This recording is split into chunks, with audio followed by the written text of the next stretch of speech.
As you can tell, I like to go fast. Our race team is really well prepared. We like to look good, but we also like to dress good, and that's why we shop at Franklin Road Apparel. I own the company, and I wear the clothes that we sell in that store. So check us out. We carry all the top brands: Baldwin, John Barbados, Billy Reed, Goodman brand, and on down the list. So come see us, Franklin Road Apparel, Franklin, Tennessee.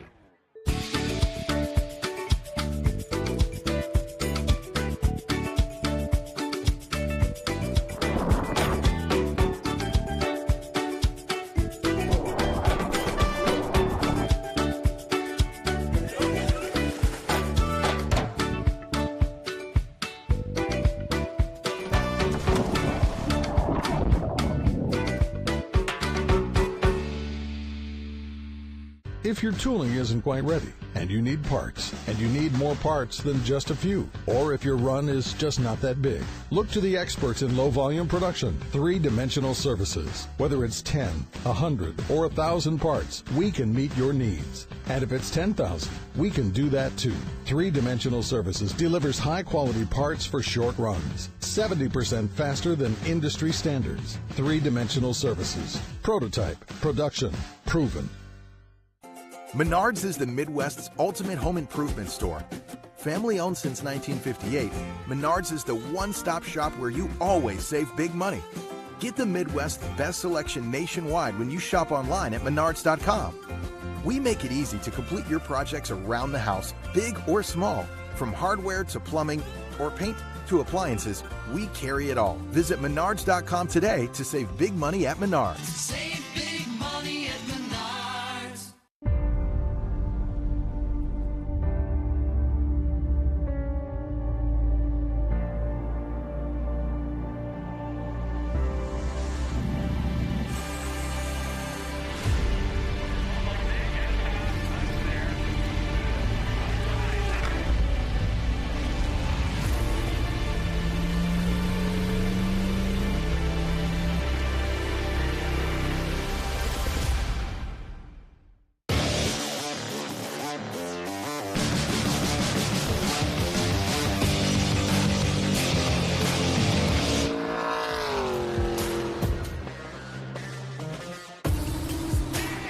Hey everyone, welcome to the Trans Am Series presented by Pirelli. We're at Lime Rock Park for the Memorial Day Classic, a race that's held here on Memorial Weekend for the last few years of Trans Am, and long may it continue. It's also the home race for Chris Dyson, our championship leader and winner of this race last year.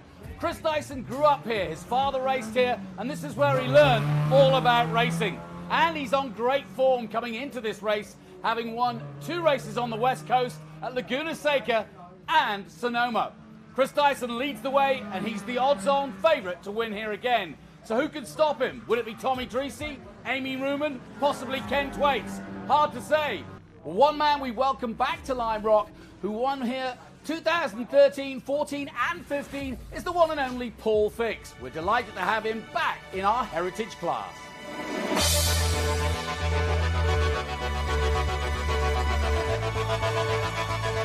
Well, Tony Ave gave me the opportunity. Back in 2013, I got the call on a Wednesday. He said, hey, can you be here at the track on Thursday for your seat fitting? And qualifying got rained out, and we ended up going from the back of the pack all the way and won in. Morning everyone, warm welcome to Lime Rock as we're about to get underway. I'm Jonathan Green, and alongside me Scott Conway, and we're straight into the action on this Memorial Day Classic. Welcome, Scott. We'll get straight into it as they dive into turn 1, our Group 1, 2, 3, 4 and 5B action. I know one of your favourites, Scott, but a beautiful day compared to what we had on Saturday, and this is what these guys have come to do, which is race in good conditions. Yes, it is. We've had on and off rain both Friday and Saturday. Of course, we were off on Sunday. Don't race here at Sunday at Lime Rock. But it is beautiful out here today. Nice sunny conditions, warm weather, and just what the cars like, just what the drivers like. Yeah, we've got a good feel of about 10 different cars. And, of course, it's quite an eclectic bunch when you gather so many groups together from SVRA. But they look like they're having fun, and we've got some lovely cars out there. We'll take you through them bit by bit as the race goes on. But as I said, what a transformation these fans have been here. What I'm always amazed, Scott, about this place is just how popular it is. Look, looking down here with the RVs and the cars here, they've been here for 3-4 days now. Yeah, this Memorial Day Classic is a classic in every sense of the word, both in cars and in fans. They've come out in droves. They were even here last year. Of racing was not happening. These fans were out here and supporting both the Trans Am Series and supporting the SVRA. We're looking at Chris Domingo, who is an ever-present factor here in that Malik. He loves that car and he loves racing SVRA, and he's out front at the moment. And he's out front in the points in the Group 5B. He's the defending SVRA point champion. That Malik 11B is, again, a very, very favorite car of his. He has several different cars that he drives. That was developed by Sir Arthur Malik. It was supposed to be a low-cost entry, inexpensive car, but very fast and could out-corner any car of its time. It had about 80 of those designed, and each design was kind of an evolution of the one that was previous. And John, no, people, you're not being deceived. There are actually formula cars out there with these productions and sedans. Yeah, no question about it. We've got, like I said, so many different groups. That is quite cool, actually. I'm really enjoying this. Now, the Formula cars have been the quickest when they were practicing and qualifying, and there are 3 distinct stories on these cars, Jonathan, so we'll kind of go through them one by one here. Yeah, go for it. Okay. Well, we have Gary Gesselter, who's out there in the Formula Ford. That is the Swift DB6. That has won 6 Formula Ford's SCCA National Championships. It was designed by David Bruins. Then we have the Eldon Mark 10 out there. That's in the hands of Tim Hannon, number 0. Now, the Eldon Mark 10 came about because the original drawings of the Eldon Mark 8, they were lost. So what they did was they took an Eldon Mark 8, they looked at it, said, what can we improve on the Eldon Mark 10? Well, they improved, almost redesigned the whole car. What a pass by the Austin Hilly there.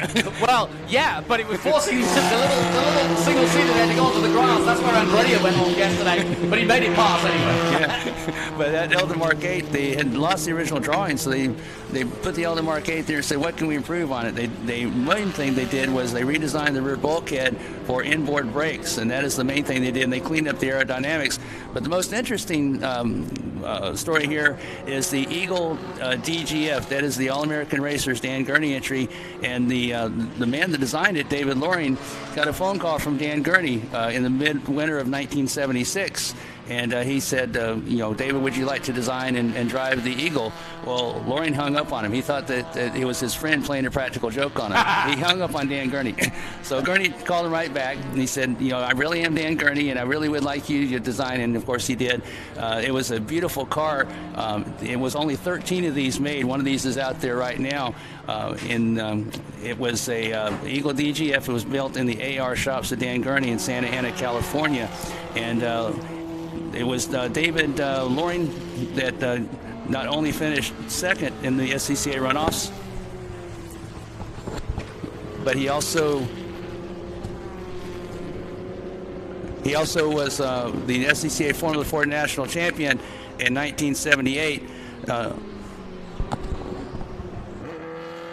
Yeah, and just going to have an adjustment to Scott's mic. Sorry if we're having problems with it, but it's still the Malik leading the way at the moment and getting a good run for his money too, because that second place going very strong indeed. This is a good battle between the pair. We can see it nicely. Tim Hannon in the Eldon Mark 10 right there with Chris at the moment and showing no signs of letting go either. Yeah, those Formula Fords are doing really well up against the production cars, the Malik, the 11B Malik.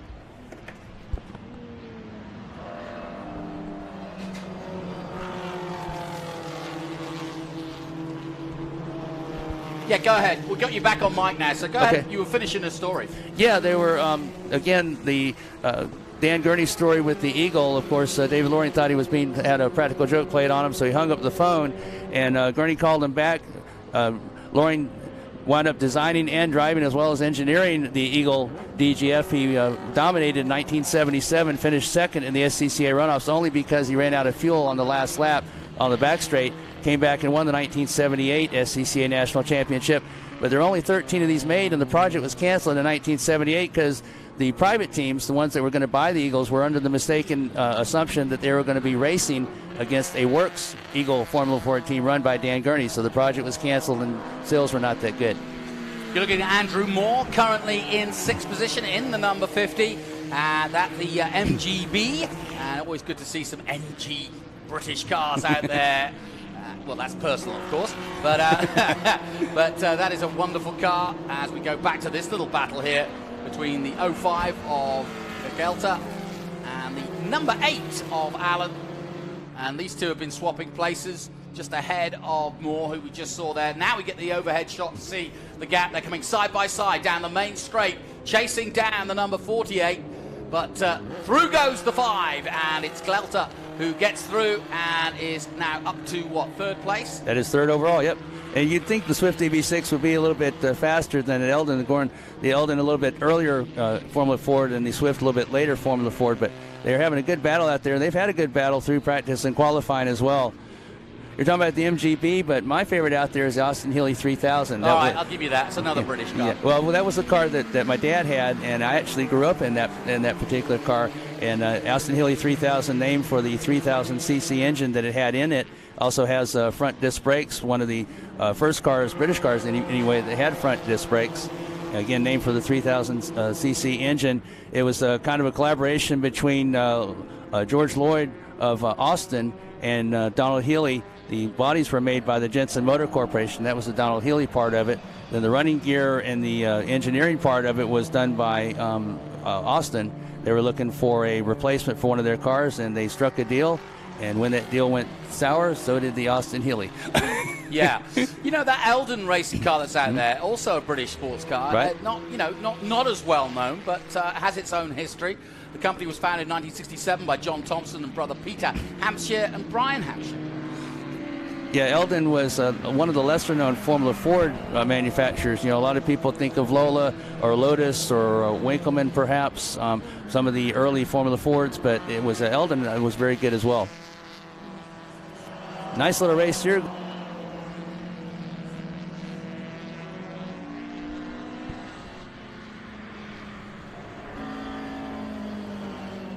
So Domingo leading the way at 8 laps, and we're finally getting to see some Japanese cars. We've got Santos out there too, and they're having their own little good battle as well. So we've got a good British contingent, a good Japanese contingent, down the main straight, down the San Posi straight towards turn 1.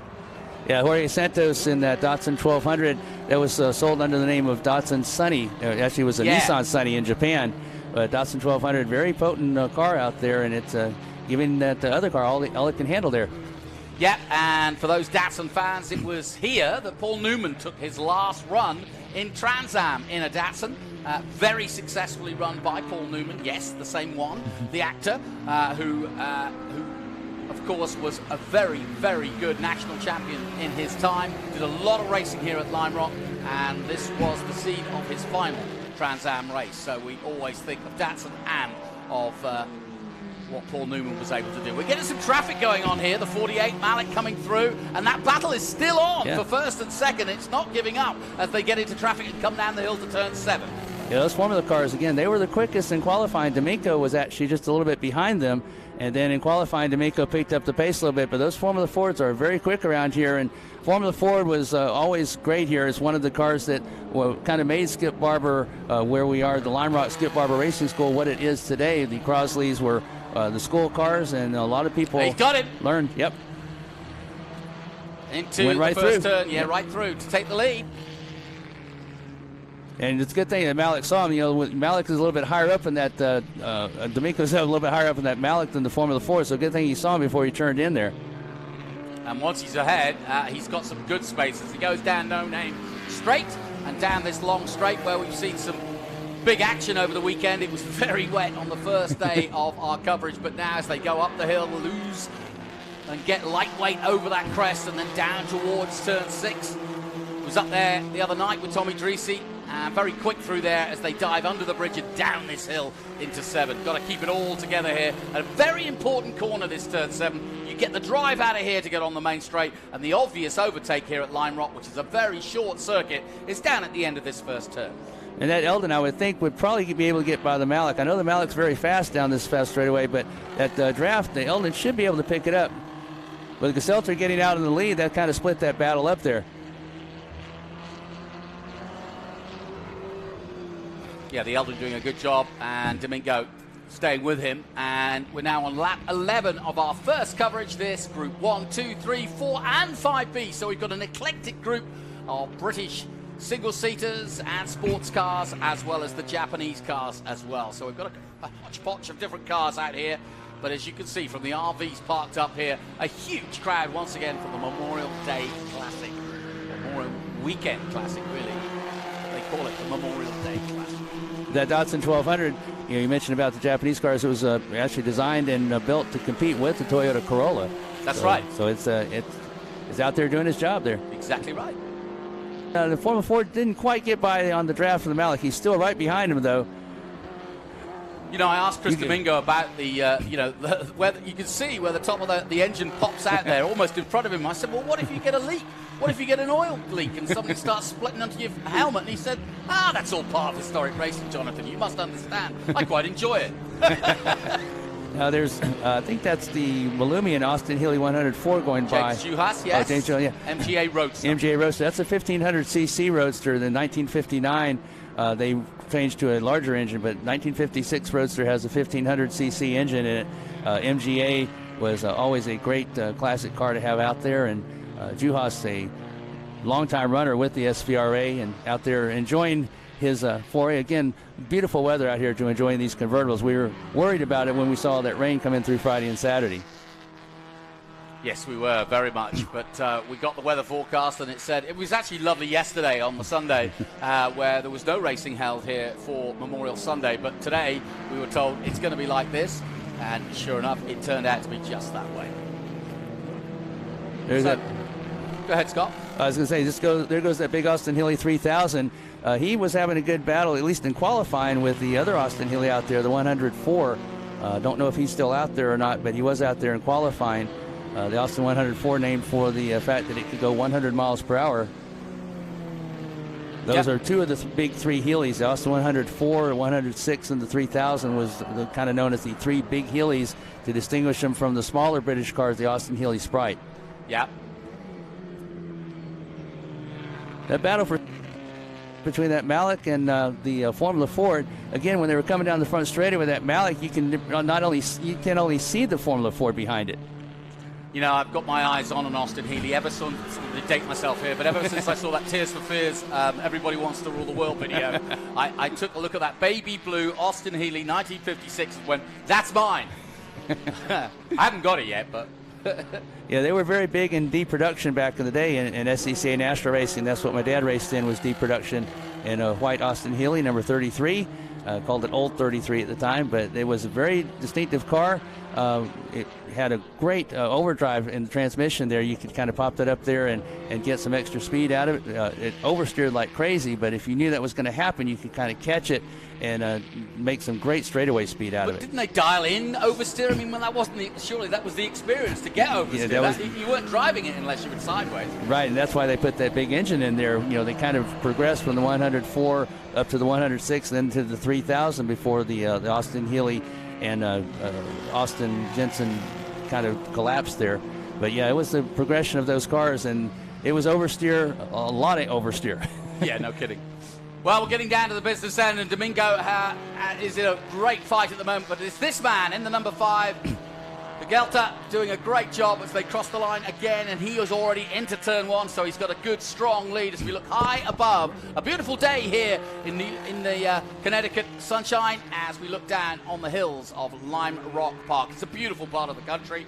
This about 2 hours north of New York City, and a little bit south of Albany, Syracuse, and so on, and yeah, deep in the hills. And you can see, even on these shots, Jonathan, the progression of Formula Ford. You see the Swift DB6 is very clean. The mirrors are kind of, aerodynamic. The cockpit is very narrow. You couldn't do anything really with the engine, the 1600cc engine. The tires are narrow. You couldn't really do much with that. So it was all in the aerodynamics. And the Eldon, while it does look aerodynamic, it's nothing like the Swift DB6 going down the front straightaway. I'll bet. And great training machine as it continues to be to this day. Slicks and wings. Slicks without the wings, and a great way to get your junior series learning. And we'll see some Skip Barber racing a little bit later today, and that now is, if you like, the modern equivalent of where these cars came in. Still that good second-place battle between the Malik 11B of Chris Domingo and Todd Hannon. But it looks like it's all Gary Gaselter here, Jonathan, as he is all alone. Yep, Wes Allen here, making his way in the number 8, the Eagle DG5. And doing a really good job. There you see, Allen on the side of the car, beautifully presented as well, shining away. There's the crowd, you can see them under the trees. They like to take the shade, come out the RVs. Yeah, Wes Allen, who will be seen a little bit later on in the SVRA run groups, he also has a Elan DPO2 Mazda that he'll be running in the prototype classes right now in that beautiful Formula Ford. Again, this is only one of 13 that was ever built, so again, a beautiful representation of the Eagle DGF Formula Ford from Dan Gurney's All-American Racer Shop. Yep, and taking the checkered flag, the 05 of Gary Gaselter, in a beautiful display of racing in that Swift DB6 Ford from Old Westbury, New York. Well done to him. Takes the checkered flag ahead of Hennon in the 0 and Chris Domingo in that Malik in the number 48. There's the checkered flags. Coming across the line in 4th place, Allen just pipping him to it in the number 8. Well done to Wes. Yeah, Hannon finally able to get around Domingo. He worked almost the entire race trying to get around Domingo in that big Malik. And here comes our contingent, the number 40 of McCulloch and Santos. Santos just behind the number 40 of Mitch McCulloch in the 1965 Ford Cortina Lotus with the gold leaf colors to let you know that the sponsorship has arrived, and Colin Chapman is making sure he gets the most use out of it. And that was the first and probably the best known of the homologation specials made specially for racing. It had the running gear and the expertise of Lotus Engineering put in that Ford Cortina, and it ruled the sedan and touring car world in the 1960s. Yeah, it's a great combination when you think about it. The Ford Cortina was always a bulletproof car. Give a bit of Chapman to it, and you're laughing. Oh, yeah. Yeah, when Colin Chapman gets to the car, it goes fast. Yeah, although he'll make it as light as he possibly can, yes, as always is the case with Colin Chapman. Great first race, great introduction to the Memorial Day Classic for SVRA. Yeah, no question about it. My thanks to Scott Conway. Just a confirmation of the result. Gary Gaselter in the number 05 takes position 1. Tim Hannon in the 0 car takes 2nd place, and Wes Allen taking 3rd. Rich Mullerman Jr. taking 4th. Chris Domingo in the end finishing 5th, having led for much of the race. Then Andrew Moore, Mitch McCulloch, Jorge Santos in 8th position, and James Hayhuas in 9th position. Just want to point out, Jonathan, my Austin Healey finished in front of your MGA. Okay, all right, I got you. No, just kidding. We'll take a short break. We'll be back with more from Lime Rock after this. Hawk Performance packs 100 years of friction dynamics into every product. Oh, Backed by Carlisle Brake and Friction, right, the world's premier innovator of industrial brake and friction components, Hawk leverages R&D tools and motorsports experience to deliver uncompromising performance on the street. There's no reason to settle for less. Choose pads that are race-proven and street legal. Find the Hawk Performance brake dealer near you at hawkperformance.com. One of the main reasons for poor vehicle performance is a dirty fuel system. It can cause decreased fuel economy and actually do harm to your engine over time. By adding Lucas Fuel Treatment to your vehicle, it cleans and lubricates the entire fuel system. Pump, carburetors, fuel injectors, and valves as you drive. It also improves your vehicle's performance. It's a non-solvent product designed to protect both gasoline and diesel engines. Lucas Fuel Treatment. It works.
Welcome back to Lime Rock Park. It's a beautiful day here as we celebrate our Memorial Weekend tradition here at Lime Rock. It's been held here for many a year, and it's always a classic.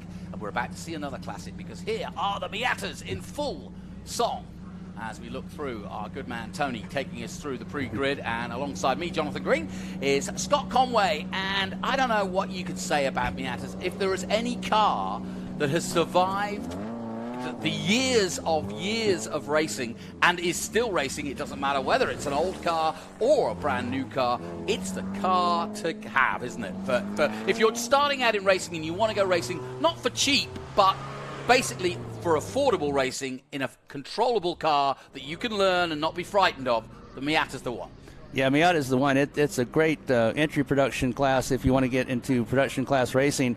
The Spec Miata, it teaches you the most important thing to me, I've always felt, Jonathan, is smoothness of driving. You cannot basically screw whatsoever on these cars because they're momentum cars. Yeah. But it also teaches you the art of drafting, which comes in whether you're going to be in a production car or a formula car. And it is an art, to know when to get into line or when to maybe get out of line, how to make the pass and make the pass stick. But it is really, so it teaches you smoothness in driving, it teaches you racecraft, and it's just a great entry production. If you want to get into vintage racing or any type of racing, and we've had many of our TA2 especially drivers come out of Spec Miata. We have Tyler Casera that has come out of there, as well as Dylan McIvern, who races with us on occasion. And it's just a great training ground. Borset Jr. is moving up through the Spec Miata ranks. We'll see him in the Skip Barber Race Formula Series a little bit later on this morning. But yeah, it's absolutely great. And you, not only is it a great car to have, but we usually have an SCCA anyway, especially at the runoffs. We had a 92 car field up there. Wow. So no matter where you are on the track, you're having someone to race with, and that's important too because you can't learn unless you actually are competing against somebody. Yeah, it's one thing, and I've done a lot of karting, but with no competition. It's one thing to go out there and go round and round and round and get into the zone, if you will. Right. It's completely different when you've got cars either side of you wanting to hit the same mark that you're trying to hit. That's always the hard part. It's all very well going around in practice and free practice and getting into the groove, but when somebody else is looking for exactly the same bit of asphalt as you, things change. Yes, and they change in a hurry, especially here at Lime Rock. Very tight course. There's not really a whole lot of passing opportunities here. Although talking to some drivers, they would disagree. But usually it's just right down here at the end of the front straightaway, which we're getting ready to go underway here, Jonathan. Down the Samposi straight they come then. Our full field of Spec Miatas coming at you for Lime Rock Park's Miata race, feature one, and into the corner, 3 wide. Wow. What'd I tell you? Yeah. And look at it, they're still at it too as they go through the first turn. And I tell you what, you get close to that grass, anywhere near it, and you're going to be in a puddle or two. We've had so much rain in the last 48 hours here that you really have to be careful. It's somebody's gone round from third place, and there's that water I talked about. Look how much he's slid all the way to the barrier there, and that is pure ice and water, or it feels like ice because it's just pure water out there. So you cannot risk that. So we've had one off already. And that's not intended in historic racing, I may add, but, it's Miatas. They have a dispensation of it. Yeah, and when you go off in the grass, just like he did, you actually pick up speed. You don't slow down. You do not, and you saw that for yourself. Usually, if you went off on dry grass, you'd slow down and maybe touch that barrier at the end. He was still accelerating under no control of his own towards the end there. First lap completed then, and it's Matthew Chimpolo who leads the way, or does he? Because it's side-by-side action. As the 19 coming right at him, that's John Eyre in the 2001. So we've got a 91 versus a 2001. And that's kind of my point, is it doesn't matter how old or how new the car is. You could go racing with any of these Miatas. Yeah, the 91 is the NA. That's the first generation of the Mazda. The 2004, the second generation of the Mazda. And they actually have a little bit more horsepower one than the other, but you wouldn't know it right at the moment. And again, it is drafting. This track, even though it has a lot of elevation changes, it's very fast. It has that right-hander, left-hander, but there are a lot of drafting opportunities. The no-name straight as well as the Samposi straight. Into these cars, and this is the 46th reunion here at the Skip Barber Racing School. They've had that all weekend long, and these cars were what Skip Barber made his name on with the Mazda Miatas, and a lot of slicing and dicing there, Jonathan. No question about it. Slicing and dicing is the word, and it's Caden Eyre. We've got John Eyre, but we've got Caden Eyre in the 90A, and Matthew Carr going wheel to wheel. Excellent stuff as they come back onto the Samposi straight down towards turn one. and Big Bend as it's called, and it is just that. When you see it from above on the drone, you really understand why this corner coming up now just seems to go on forever, because you dive into it, but it's not far from over. You've got to keep going, keep going, keep going, and here is where you exit. And it's actually, it's funny, I heard Terry Irwood describe this. There's a white line that kind of goes on the outside of that. That's not where you want to follow, because you kind of want to hit your apex right where that white line intersects, right where the compression of the corner is. And that's how you get your fastest lap here. But you also saw a demonstration. Side-by-side racing is great, but that side-by-side racing brought that third-place car right up to it. Again, these cars are identical as possible. The first race was back in 1966 at Texas World Speedway. They had 4 cars in that class, far cry from today's 50, 60, and 70 car fields. But here again, right nose to tail, and you'll see it looks like they're right to the edge of the track. Well, that's actually smoothest. You track out as far as you can. Again, you scrub any speed off these cars. It's not like with the Trans Am cars that we saw on Saturday where you just plant your foot down and gain ground. No, you actually have to work. That's part of the allure of this class, is that you have to work at making a pass. You have to work at setting the driver up, and it may take 2 or 3 laps. But it's such a teaching. You do not want to do that as he threw up some dust. He got lucky there because he kept his foot in. If he'd have taken his foot off the accelerator there, that could have easily spun him round. But he was under pressure air in the 19. But he holds on to the lead just. And as you quite rightly point out, but now comes the payday, because effectively he's lost drive down the no-name straight, and Chimbolo will possibly, in the 04, make a move up the hill as they come towards turn 6. We'll find out. If he doesn't make it there, he should be close enough down to the diving turn, but it looks like he's sizing him up already, Jonathan. Yeah, no question. And look at 3rd, 4th, and 5th. Yeah, we've got 3rd in Sire right there, and then you've got Aircar and Wallace all together as well, as here come the rest of the midfield through and up the hill and over. But we'll go back, I'm sure, to the leaders.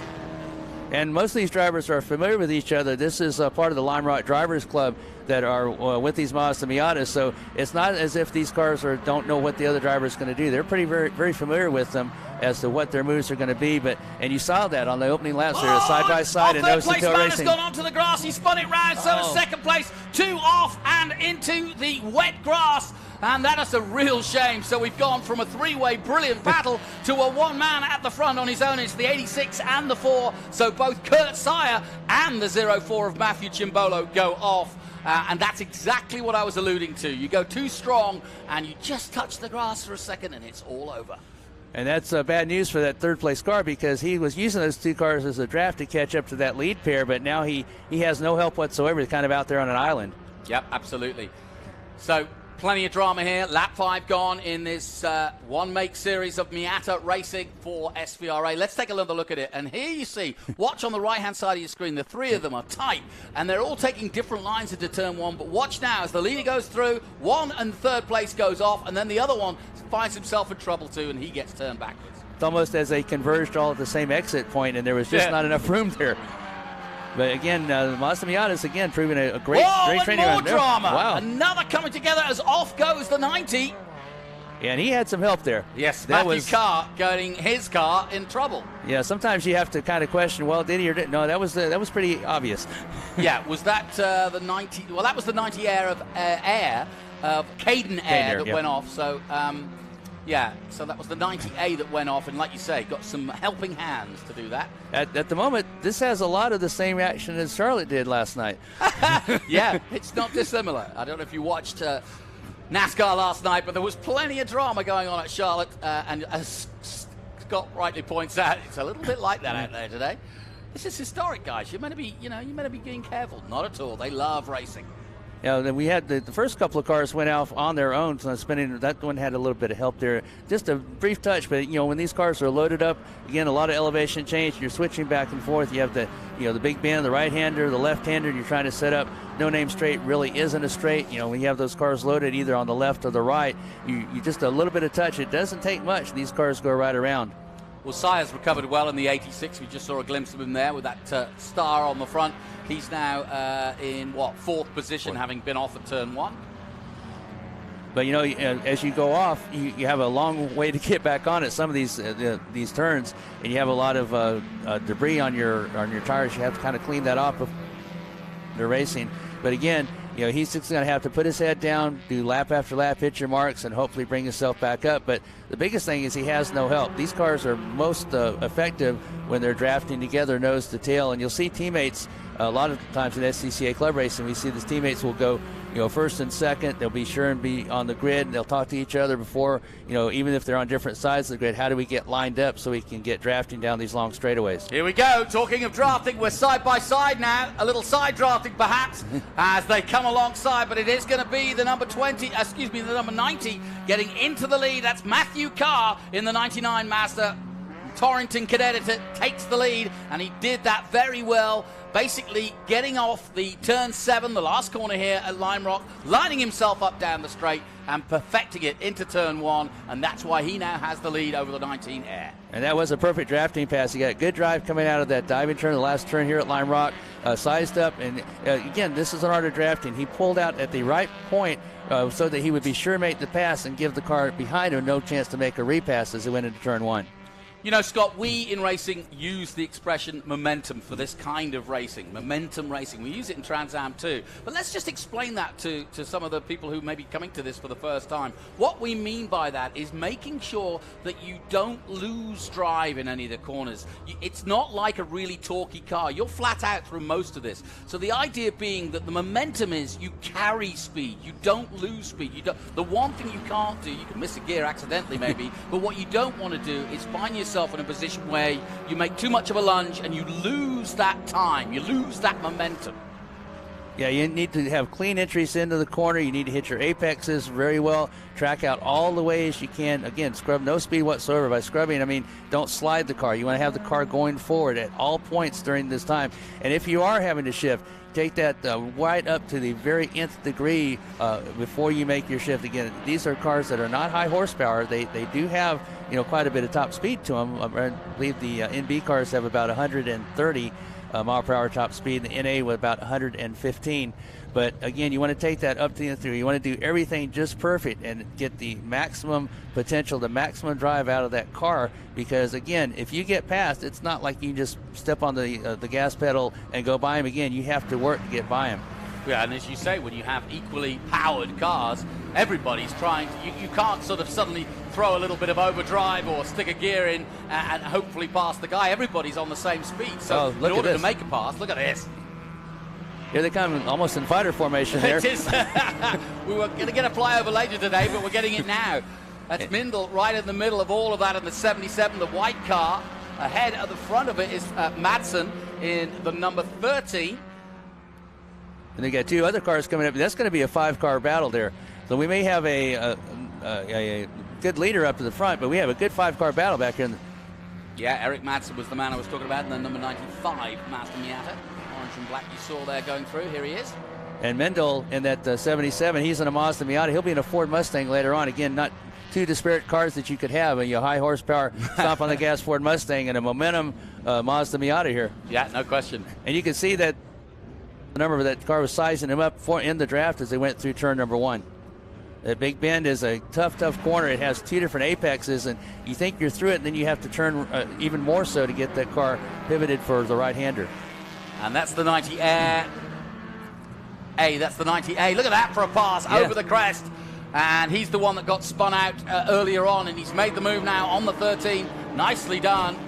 Madsen has to lose out to that one, but that was a really brave maneuver. You don't see many passes there. And I was just going to say that's a very unusual place to pass, but if you have a little bit good drive car out of the no-name straight, you can get a pass there. That's the first time I've seen that. Look at these cars lined up. You're going to see a pass there, I believe, right at the end of the straightaway as they drafting again coming into play. Yep, yeah, I think certainly the 21 will make his move. Here he comes. Can't quite pull it off as they go through Big Ben. But that is classic Mazda Miata racing there, Jonathan. 3 cars, they were kind of side by side. They spread out as they went down the straightaway. Then they got in line, and they knew they had to get back in line before turn 1. Again, if you lose any type of speed, you lose touch with the draft, you are usually done in that particular pack that you're in. Yeah, that was Thomas Rush in the all-grey 21 car trying to make that move in the 2000 Mazda. There he is in the middle of this sandwich.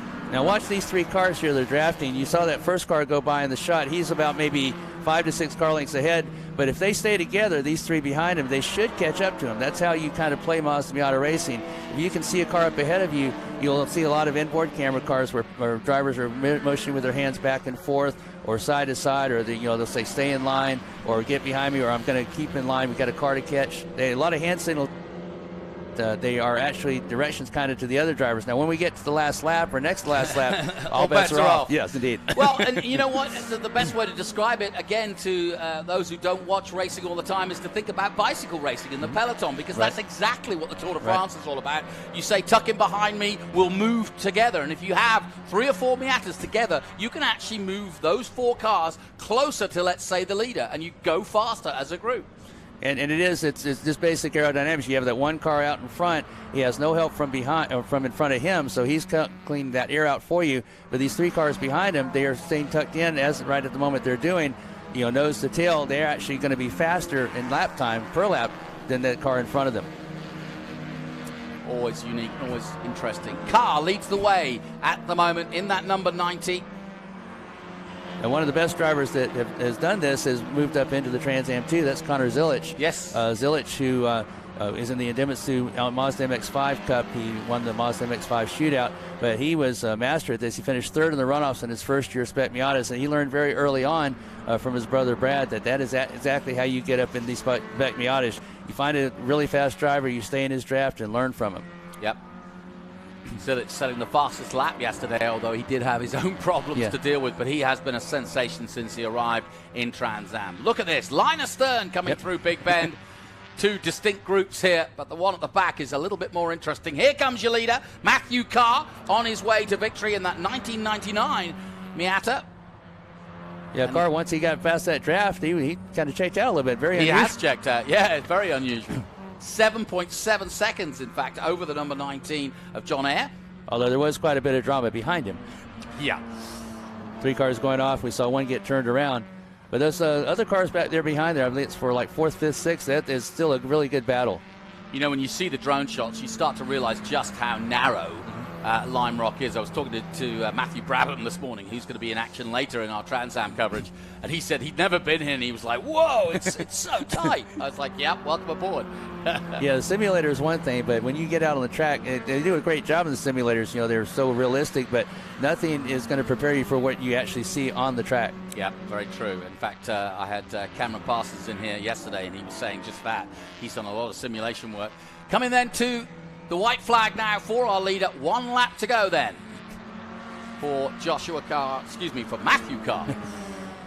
There is a Josh Carr. There is one. Yeah, he's racing in single seaters, the Australian. Oh, look at this battle, though. Nose to tail. This is great.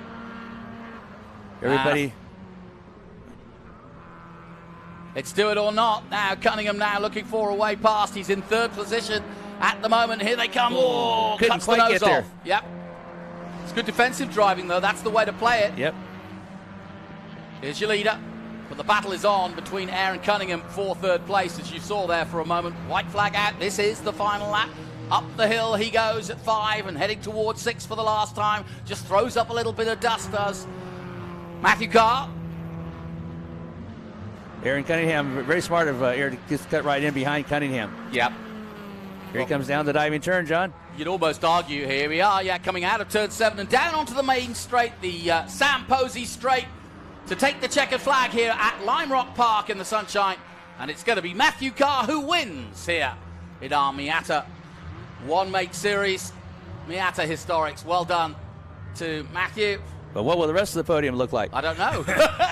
It's not done yet. Here they come towards the line, and it's nip and tuck between them. And here comes the 04.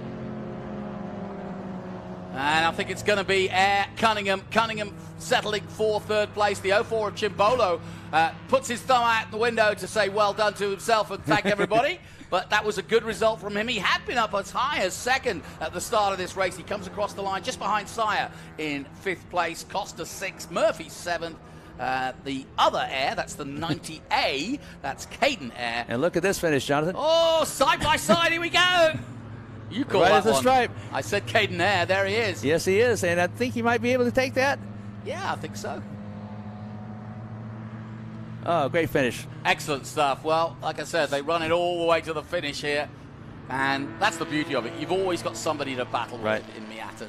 That's what makes it so much fun in this class. Got to ask, did you think the Japanese knew what they were getting into when they invented this car? Well, I mean, it's been so good to racing. Well, it's funny, you know, when it first came out, people were saying it's not gonna go anywhere because it's a roadster. Nobody wants a roadster these days. Boy, were they wrong. Yeah. This is the most raced spec car in the entire world, is Spec Miatas, and a lot of that you'll see in the SCCA runoffs and as well as NASA. And we have our own Miata Heritage Cup in the SVRA. But thank you again to the Lime Rock Drivers Club for the drivers coming out and putting on a great show in the Spec Miatas, a NA first generation Mazda 1.6 liter cars and the second generation NB 1.8 liter Mazda Miatas. Yeah, confirmation of their feature race one then. Matthew Carr with the win, John Eyre taking second place, Alexander Cunningham in third, Kurt Sire in fourth position, Matthew Chimbolo in fifth, Costa sixth, then Mark Murphy in seventh, Thomas Rush in ninth position, and Eric Madston in 10th. Fantastic race, fantastic weather here at Lime Rock. It doesn't get any better. We've been waiting for a day like this for a while, but absolutely gorgeous here as the paddock and hustle and bustle starting to form here for what has been a celebration weekend here for Memorial Weekend. We'll take a short break here from Lime Rock. Join us after this. Hungry for SVRA action? Well, the best way to enjoy classic auto racing is with a delicious classic from Mission Foods. It's always a fun race. Green flag your race-watching snacks with Mission's mouth-watering race day recipes. Try some of our tasty tacos, piled high nachos, fresh chips with guac, and more. So gear up your ride and fuel up those stomachs with delicious Mission Foods. Now that's too fast, too tasty. There is less than 1/100th of an inch of motor oil protecting your car's engine. Friction and heat causes engine oil to experience thermal breakdown, weakening its ability to protect the engine and its parts. Lucas Heavy Duty Oil Stabilizer is specially formulated to resist thermal breakdown, protect vital engine parts, and extend the life of your engine. It also stops smoking, knocking, and oil consumption in worn engines. Lucas Heavy Duty Oil Stabilizer. Keep that engine alive.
To the Speed Tour here from Lime Rock Park. How about that for a racing car? A Jaguar, no less, the number 61. Love to drive in a Jaguar, as Pink Floyd once said. We've now got our big bore production sports cars and sedans through 1972. Scott, it doesn't get any better than this, does it? No, it certainly doesn't. This, again, harkening back to some of these are Trans Am cars, the Jaguars and the Corvettes and what have you. Looking forward to this very much so. Porsches and just Ferraris. We have all types of cars out there. Eclectic group, as you said. That Donovan group that you see on the back of it, they prepare cars for this region of especially Jaguars. There's the Datsun. But they are, I've seen these guys at Lime Rock before, and they are immaculate. Yeah, they have a three-car team, Jack Bush, Jason Rabe, and Art Hebert. And in fact, Bush won both rounds last year at Lime Rock. But yeah, Bush was very, very fast in this. He also is a longtime SCCA runner. Used to run in GT1, won the Northeast Division back in 2015 in a Chevrolet Corvette, I believe. But he's out there in that Jaguar, and he knows how to get that around this track. It's a very fast car. This is a track made really well for. I'm sure you know much more about the Jaguar. Well, you know, my dad was a huge Jaguar XJ6 fan. We never had any of the classics. He always wanted an E-Type, which you call the XK here, right? But never got it. My mum had a Nissan. We never had a Datsun like this, but I loved those cars growing up. And I already mentioned Paul Newman's accolades with it. Yeah, Datsun, a big mark, and made such an impact, both on the road and on the track, especially here in the States. No question that Datsun sort of made a name for itself, but not so much in Europe as they did here.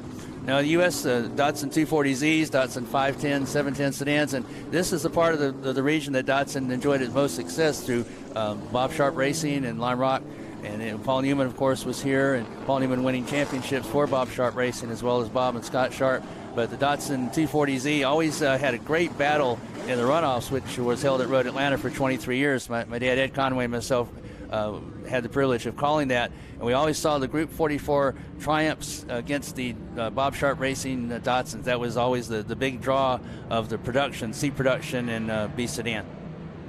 Here we go then, a fantastic group of cars here. This are Group 6, Group 8 and Group 12. And if you're interested to know the details of each and every group, we won't have time to go all the way through it, but you can go to the SVRA website and just see what actually constitutes each group and how we group them together. Ben Sissel is with us, but sadly under the weather this weekend, and we hope to have him back soon. And we wish him well. Get well soon, Big Ben. So you might look on the scoring screen there. I was looking for Scott Borchetta, who was not out in the practice or qualifying sessions. That doesn't mean he won't be out there. No, he's in the number one. The reason I'm bringing him up is because we say this every the number goes higher each event that we're at. He's going for his 32nd straight win if he's out there. Number one, that's the purple, white, and red.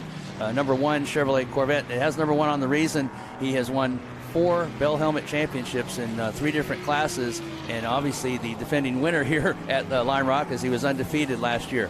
Well, I don't see his car, and I don't see him on the list of... Yeah, I didn't think I saw him. He would probably be near the end of the field only because he didn't turn a time yesterday. Yeah, and Scott is definitely here. He's racing, or he was racing in TA2, but he may not have stayed for the weekend to finish off in the historics. But look at this group, and what a display of different cars, and what a great entry list here. Porsches, Datsuns, Jaguars, everything you can name here. Obviously Mustangs. I love it. Chevrolet Corvettes, Ford Mustangs. I believe we have a Ferrari 308 GT4 in the field as well. That would be in Group 12. Those Jaguars, they should have a good race here between those Jaguars. Yeah, I'm looking forward to it. So away comes the Honda Civic. He'll pop into the pits, leaving the control to the leaders as they file up and get ready to go racing. A beautiful sound as they pass our commentary position. It's Group 6, 8 and 12. Their feature first race of the weekend here at Lime Rock Park as they dive into Big Ben. 2 Jaguars just on the outside, 1 on the inside. That's 3 in total. A couple of Corvettes at the back there, very different Corvettes, but beautifully prepared. And everybody cleanly through Big Ben. And that's a beautiful shot, snaking through turn 2. The only left-hander, that's something we haven't mentioned yet here at Lime Rock. The only left-hander is the one you're looking at now. It's almost like an oval because everything is a right-hander. It's such a short circuit. But that left-hander, very important as it leads onto that no-name straight. And sometimes you even give up a little bit in that right-hander, the turn just before it, to get to the left-hander. Be sure you're set up really good to go down that no-name straight so you can get a maximum acceleration up to the overhead. Now, you may have heard, you think, why do they say no-name? No, well, to be honest, you can go to Spa and there's no-name corner. Yep. So it's not unusual. Yes, Terry Irwood said he thinks the third grader named all these corners because you have right-hander, left-hander, Big Bend, West Bend, downhill. Racing was simple back then. Yes, it was. That Jaguar, as you said, it was known as the E-Type in England, but it was the XKE in the United States. Has a top speed of 150 miles per hour and 0 to 60 in under 7 seconds, and that was extremely big back in the day, as a Chevrolet Corvette was usually ruled here in the U.S., but when the Jaguars came, it kind of changed the landscape a little bit from Jaguars' styling and performance. Well, and also in the hands of somebody like Sterling Moss, who came over to Pebble Beach back in the mid-50s and really made, obviously he was making a name for himself as a racing driver in Formula One, but he was able to take the sports cars, especially Jaguars, and really give them the sports car name that they developed. And yeah, he's a big proponent, and I think in the hands, certainly certainly in America, that's the popularity, was the likes of big name drivers driving Jaguars in America. Yeah, it had rack and pinion steering, front and rear independent rear suspension, which we take for granted these days, but back then that was very state-of-the-art. To set the tone for both styling and for engineering for cars coming up through the decades. Look at that beautiful Jaguar making a good pass there. On the Audi, lovely done. Yeah. Britain versus Germany, back at you. But it's America out front with Renny Tassila in that Ford Mustang from 2017, the FB350S. And ahead of the number 21 of Owens, Wally Owens in the silver and red Audi RS3 that's just been passed by the Jaguar XKE of Jason Reber in the 62A. So that was the pass we just watched there. That Audi RS3 LMS, that is a World Touring, made for World Touring Racing, and it has about 250 horsepower. So that was, we were talking about the acceleration aspects of the Jaguar and top speed. You just saw it in action there as he went by that Audi RS3. The Audi newer than that Jaguar, but Jaguar went right by him. Yeah, absolutely. Just good drive out of the last corner, as always. And that's so important here as we see it pass. I believe it's Ray Zizza in the Chevrolet Corvette going by one of the Datsuns. Zizza, a longtime SVRA competitor, has won a number of SVRA Sprint Point championships in Group 12 in that yellow Chevrolet Corvette. And he comes through turn to turn. Just making a pass on that number 25 of the Datsun. I believe there's another Datsun in behind him. Maybe Porsche. There's 911 and a 911 SC out here. 911 SC standing for Super Carrera. Yep. Caralucci in the 25 in 13th position at the moment. Datsun 240Z brought over by Dr. Yutaka Katayama, or Dr. K back in the day.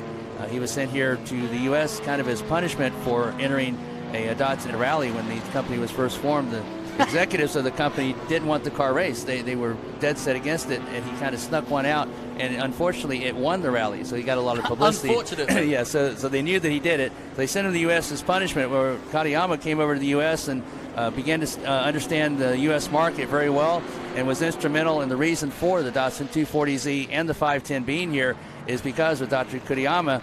In fact, those same executives that were so upset with him, they came over to see why they were selling so many here in the U.S. Right. Yeah, and it is because they didn't perhaps know the race on Sunday, buy on Monday kind of view that we had here in the States. We were just watching the 666 of Ben Wallace in that 911 SC coming through shot a moment ago. He's down there in 14th position, pedaling hard and up against Caralucci in the 25. That's a good story. I like that. I love stories like that. It doesn't surprise me either. Japanese, have a way of doing things and have a plan. And if you vary from that plan, they don't get very happy with you. No, but if that plan that you decide to instigate turns out to be good for Japan and good for the mark, then it's okay. Then it's okay. All is forgiven. Whoa, a little bit of a wiggle off the top of 5 where the car goes light, and the Corvette getting into all sorts of trouble there, but he sorts it all out and gets that snake under control. Here he comes. Big bit of a moment, though, for the number 11. I believe that's James Glass in the 65 Chevrolet Corvette. Well, he almost broke the glass ceiling then. Yeah, he's That's a 65 Roadster.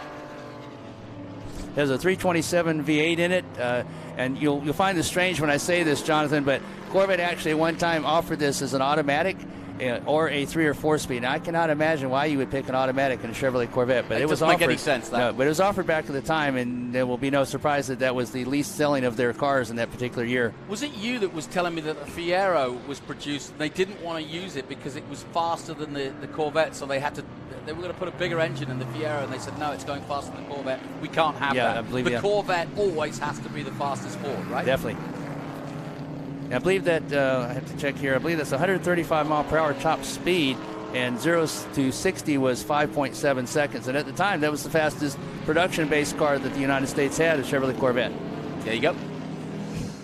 That Datsun 240Z, that is the most desirable of the Datsuns. One of our friends had those, and unbeknownst to him, he sold it a couple years later, and every time he sees an auction now, he just shakes his head because those cars are very desirable. They're raced here in the United States, again, this part of the country, and the SCCA runoffs when they were held at Road Atlanta.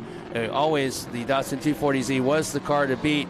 Bob Sharp, Jim Fitzgerald, just two of the many drivers along with Bob Leitzinger that raced those cars to much success in the United States. So you know you're going to be a good racing driver with a name like Leitzinger. Yes. Green, there's no hope. Leitzinger, what a great name. Yes, it was. And, of course, the late, great Paul Newman as well. Of course. And it's funny because in his first championship in a Datsun, although he's best known for Datsuns, obviously he raced here at Lime Rock, and it was always fun to watch him because the car number, you just looked at the car number, you knew the age of Newman, because that's what he had on his car. And the last race he raced here at Lime Rock, he was number 73 because he was 73. Which is not a mean feat when you think about it. I mean, Paul Newman, his acting career went long into the night, as it were, but wow, 73 to be racing at this level, pretty impressive. Jim Fitzgerald actually taught him as the driving instructor at Road Atlanta, at Road Atlanta, and he was saying, said, Paul, if you had started earlier, man, what a great professional race car driver you would have been. I mean, he was that good, and he was a very quick study, was very serious about it, and he loved to do it. Yep, and the same is true of Steve McQueen, of course. Everybody says that if Steve McQueen had chosen instead to not do acting, puff of smoke there, and instead, that's why, because the 12 has gone off, sadly. And that's Mark Larson in the Mustang Boss from 1969 just going off there. Now that car should do well here. That has a lot of Trans Am history behind it with Budmore Engineering Ford Mustangs with George Fulmer and Parnelli Jones. And we just had the historic Trans Am races that we did out in California as part of the West Coast swing. Yeah, I was having a bit of a joke session at Miami to drop some names. I was with Pato O'Ward, who so nearly won the 500, and he was given a Parnelli Jones historic, priceless car by Zach Brown to drive at Laguna Seca, and he blew the engine up. Oh, no. And he goes, it wasn't my fault. I didn't know this. I didn't know where the revs were. And I was like, you don't get to have to do that in your world. But we were laughing and smiling about it. But and that's the beauty of and why the fans come out to see this vintage racing, because these cars are unlike any of the modern cars. They actually have big V8 engines in them. They don't have the paddle shifters and the pneumatics and the aerodynamics and what have you. You really have to wrestle these cars around. That's how they were in the day. That's how they're raced here. And the SVRA saying is, some people collect art, we race it. Exactly. A beautiful Ford Mustang out there. Yeah, and there comes the 07 coming across the line now and into Big Bend, and looking very good. In second place, the Jaguars chasing him down. And number 62A of Rabe. Is it Rabe or Rab? Rabe. Yeah. Looked like there was a pass going into Big Bend too. Looked like somebody's trying to stick their nose in the inside there. Yeah, so we've got the Jaguar XKE leading at the moment then with Jason Rabe. So that's good news. 1962. These are the pack chasing him at the moment. Couple of Mustangs, another Jaguar. And that's actually an older Jaguar. In 1967, I believe, is what Busch and Hebert both drive. Beautifully prepared, as I say. Donovan works here in the New York State that put these cars together. And they really do a heck of a job. Well, you see the body lean of that Jaguar as it came through that turn. And he had the plant fitted on the full horsepower down. Beautiful car. Absolutely gorgeous. But that Ford Mustang chasing behind it, that's a very potent car as well, introduced in 1961 by Lee Iacocca. And they were hoping that they would get good sales on it. Well, they never envisioned the first year they sold 400,000 copies of that Ford Mustang. Introduced, I believe it was at the New York World's Fair in 1961. It was their top-selling car since the Model A. And, of course, that Ford Mustang with a lot of Trans Am heritage to it, and used to race in Ace Sedan and GT1 in SCCA Club Racing. And he's tearing up the field here. 11 of the 16 gone. We're watching the 62A deftly make his way through this Lime Rock circuit, leading the way, coming out of 7. Look at the drift there. Beautifully done. Moss would be proud. Jack Busch, again, he won both rounds. He's going to have to do some fast pedaling there, Jonathan, to catch up not only that Mustang in front of him, but to Rabe, who leads the field. Yep. And Bloom in second. Tassila, who led at the start of this race, now down in third. Herbert in fourth position. Owens fifth. Utzon in sixth place. Viola in seventh. And then Piera in eighth. We got a spin. Got a spin right there. Good job avoidance, too. That was right in front of somebody. Yeah, that was Bernard Turi in the Penske Camaro IROC, that brown car that you just saw spin round. Turi, that's an interesting story in that number 10. That was a 1974 IROC Camaro. In 73, it was the Porsches. But in 74, they went to the Chevrolet Camaros basically because it was a lot less expensive to maintain the Camaro than the Porsche. And they also makes sense. And they also felt that the Camaro would be more relatable on TV. Yeah. So True. they did that. There were 15 of these built, 12 that were actually raced, 3 that were spares. This particular one was raced by Brian Redmond, James Hunt, and A.J. Foyt. Finished second at Riverside and third at Daytona. There were only 4 races that year, 3 of them being at Riverside, the 4th one being at Daytona. But it makes about 440 horsepower, and all of the 15 cars were within 5 miles per hour, either plus or minus, of that 440 horsepower. And I'm going to say, you talk about making television names, the names you just rolled off there, that's going to get some television eyes too. When you start talking A.J. Foyt and Brian Redmond, you know that you've got something to watch. And you had George Fulmer in there. Yep. It was taking 12, at that time, 12 drivers from different varying kinds of motorsports. They're champions and all, or very good drivers and all, and putting them in identical cars to see who was the best driver in the world.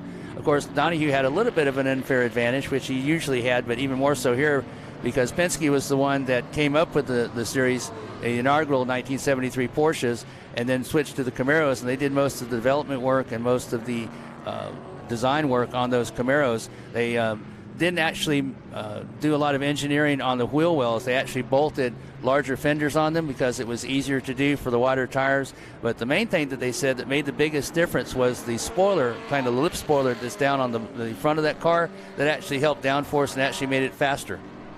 Well, Rabe now in second place. You're watching him, and he's been overtaken by the 07 of Bloom, the leader at the moment in the 07. And there you can see the gap between them. It's about 5 car lengths as they go through the left-hander and onto No Name Straight for the final time. Good battle. See if Bloom was able to retaliate here. Yeah, Bloom got the lead in that 2014 Ford Boss up against a much older Jaguar as the Jaguar pops over the hill, and they both head down towards turn 6. And for the final time, it looks as though the 07 of Daniel Bloom in that Ford Boss coming across to the San Posey Straight, and we'll see the checkered flag. I can see it myself, and he takes the checkered flag. So it's Bloom, Daniel Bloom, who wins this race ahead of Rabe, who'd had a very good run at the front, I may add. But in the end, the 62A has to cross the line. Jason in the 62 Jaguar XKE takes second place, and Herbert in the 63 takes third. Art Herbert in the Jaguar XKE. So a Jaguar second and third to the American Ford. Probably a little disappointing for Rabe after leading that long. I'm sure he saw that big Mustang coming up behind him and said, with the horsepower down the straightaway, but can I hold on? Not quite. Yeah. So again, some really nice cars out in action, putting on a good display, and again, not afraid to push these cars. We saw a few spins. We definitely saw some nice battles throughout this one as the Corvettes and the Camaros come through. It's a beautiful day here in Lime Rock. I keep looking at this picture going, where's this? Because we came here last year and it poured with rain, and it poured again here. It just seems to be the wont of this part of the year for this part of New York, Connecticut, and so on. And but today is absolutely glorious. And so appreciative to the fans that have come out. We had sales, and we were able to have the fans out here. We had the car shows out here yesterday, and of course great racing out here today, John. So just to confirm then, Daniel Bloom with the win in the 07, the black Ford Boss. 302R, then Jason Rabe second. Art Herbert in third. Tassila in fourth position, and then Ray Ziza in fifth position. Chris Utzon in sixth. Viola seventh. Michael Pereira in eighth. Then Wally Owens ninth, and rounding out the top 10, Christian Taylor. So wonderful scenes here. We'll take a short break here, and when we come back, we'll have more action. Stay with us, and don't forget our feature race is coming up very soon for Trans Am. More coming up from Lime Rock at this Memorial Day Classic. Stay with us. Keeping your pride and joy perfect is as easy as 1, 2, 3. Start with Slick Mist Speed Wax. Simply mist on and wipe off for a professional detailer shine. For your tires and trim, there's Lucas Slick Mist Tire and Trim Shine. Spray on and wipe off for better than new look. Then finish her with Lucas Slick Mist Interior Detailer. Just spray and wipe. Easy. Use Lucas Slick Mist Car Care products and she'll never look better. Fast, easy, and professional. Really, it's sort of like having an extra set of hands. Or 3. Hungry for SVRA action? Well, the best way to enjoy classic auto racing is with a delicious classic from Mission Foods. Green flag your race-watching snacks with Mission's mouth-watering race day recipes. Try some of our tasty tacos, piled high nachos, fresh chips with guac, and more. So gear up your ride and fuel up those stomachs with delicious Mission Foods. Now that's too fast, too tasty. When the finish line calls, we answer. Hit the road with insurance protection from Hagerty. Whether you drive a built racer, sports car, or exotic, and save an average of $264. Get a quote today at Hagerty.com. When the road calls, we answer with our guaranteed value, unparalleled service and expertise, and savings of $264 on average. Hagerty has you covered no matter what's around the bend. Get a quote today at Hagerty.com.